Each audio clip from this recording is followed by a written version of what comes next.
gentle anglers. Hello. Some updates. One, I'm on my first solo camping trip, which is very exciting. I decided I'm going to do a challenge. I really dig challenges, so I'm going to do a fishing challenge. I'm calling it the 20-inch trout club. See how many different species of fish, of trout, I can catch over 20 inches. Now, depending on who you are and where you live, that may sound silly. Maybe you're catching 20 inches all day, but I'm not. So that's the benchmark. I have about an 8-mile hike in front of me. The views are absolutely amazing. So let me show you. I'm also taking the red beast out here. Just about pushed her to her limits, so I'm parking it right here. We're walking the rest of the way. Okay, I wasn't sure it was gonna happen, but we made it. Home sweet home for the next couple days, couple nights. Not in great shape. My car only made it a mile on the road because it was so tough. And then I heard an engine behind me as I had started hiking. 2 hunters gave me a ride, and they're side by side pretty much most of the way, and I just hiked maybe 1.5 miles, 2 miles at the very end there. The older hunter sat me down and said, "Look, son, let me give you some pointers." And the pointers were essentially not really pointers, but more like, you're gonna die. And I don't think I'm gonna die up here, but he's like, 2 guys came up here a couple years ago, like you. I was wondering what that meant. Ruggedly handsome, perhaps? No, probably city boys is what he meant. And they came up here this time of year. Same thing I was doing. You know, it was pretty much me in the story. And they died. And they were asphyxiated, is what he said. I'm not sure if that's what he meant. I don't know. Anyways, he also said there are lots of bears. Anyway, I'm smart. I have some backcountry experience. My bear bag is up. My food's away. Any better than this? This is definitely my favorite kind of thing to do. Up in the mountains, fishing the high mountain lakes. Check this out.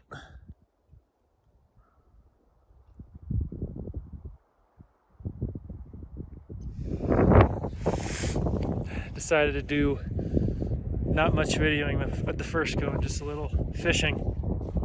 I've been fishing hard, but I got one. A little some dinner supplement there, a brook trout. That's it for this evening, at least. Then I'll do some more videoing tomorrow. Good morning, gentle anglers. Have you guys ever read Pete the Cat Goes Camping?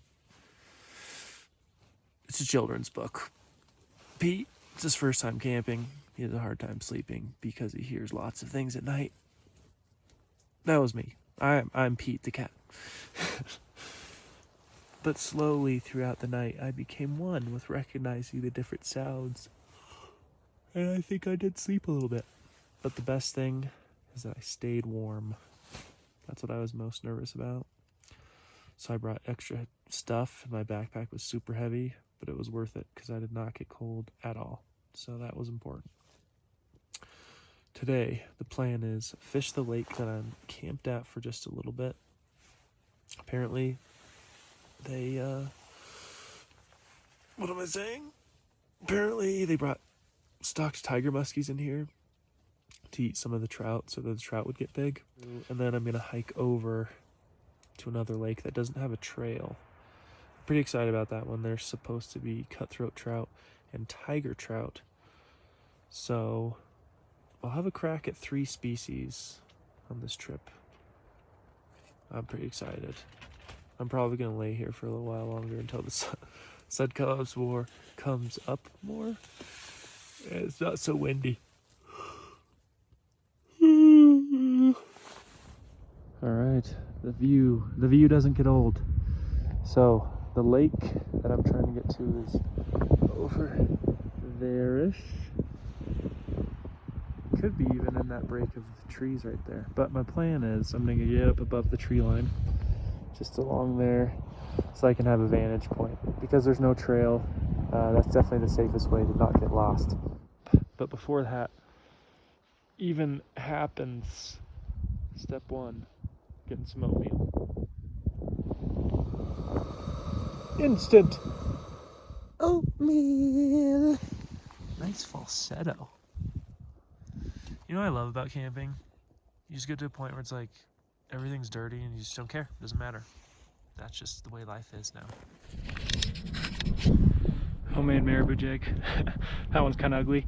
Got the job done yesterday though, so. And I was definitely getting some bites in this spot. Over at the other end there's this crazy shallow. And at first I thought this was gonna be no good, but some nice deep spots over here.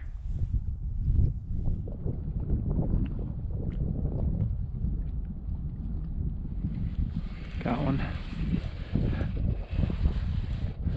Another really nice brook trout. Oh my goodness. Oh my goodness. Oh, it just broke off. Oh, my marabou jig just broke off in his mouth, and then the net job saved him. Look at that. That is the nicest brook trout I've ever caught. Oh my goodness. Look at that thing. That is so fat. All right. Well, this is definitely my biggest brook trout ever. I'm trying to get a measurement on him real quick and then get him out of here. That's exactly what I came here for. Just this chance at a really nice brook trout.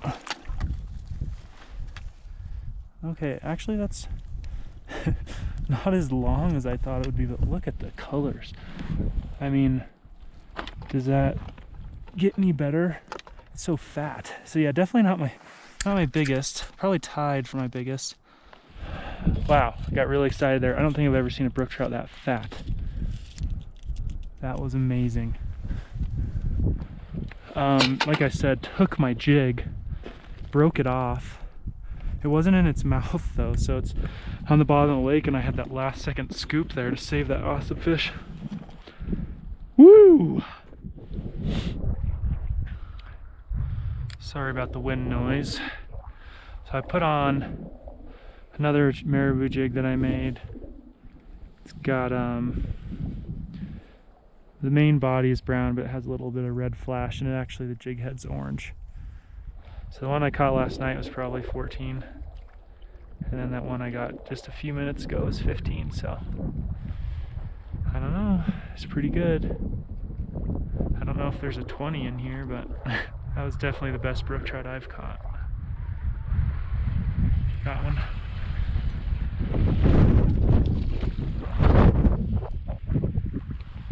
They like the marabou jigs.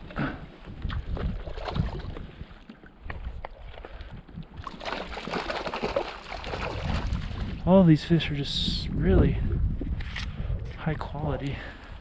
Quick photo of that one.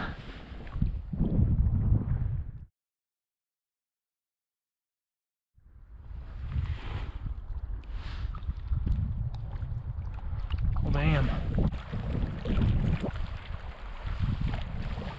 Oh, there's a fish.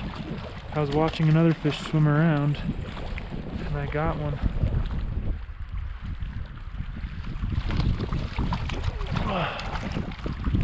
Oh yeah. It's another one of those fat males, I think. Look at that thing.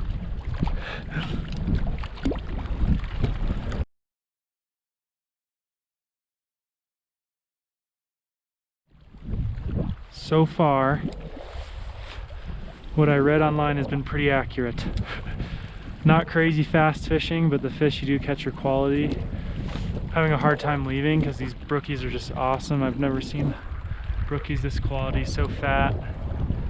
But I also want to go check out that other lake, see if we can pull off the trifecta of a brook trout, a tiger, and a cutthroat.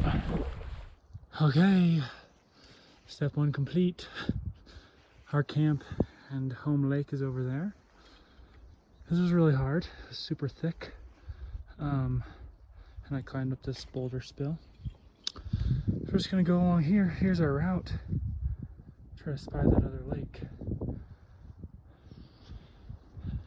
It is in sight right over there.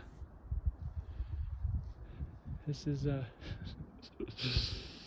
hopefully there's big fish in there, because I still gotta go up over to there and then down. Okay, we'll see you there. I hadn't done any filming because nothing was happening until this. Just switched it up to double nymphs and got this nice cutthroat. We'll look at him real quick. He is ready to go.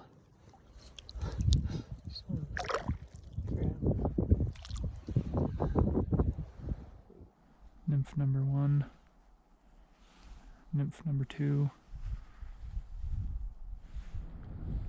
So I was just looking in the water and I noticed these little insects swimming around. So I thought, well, hey, let's put some nymphs on. Second cast, got a cutthroat. There's another guy around here somewhere. It's funny because I made this massive effort to come all the way down in here. I got here and there he was, right in the water. Told me there was a trail. Oh well. Came to the other side. Got one. It's another cutthroat.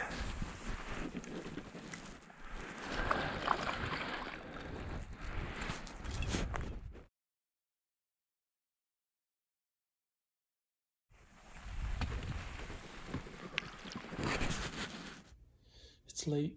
I should be asleep, but was watching this video and realized the ending was super abrupt.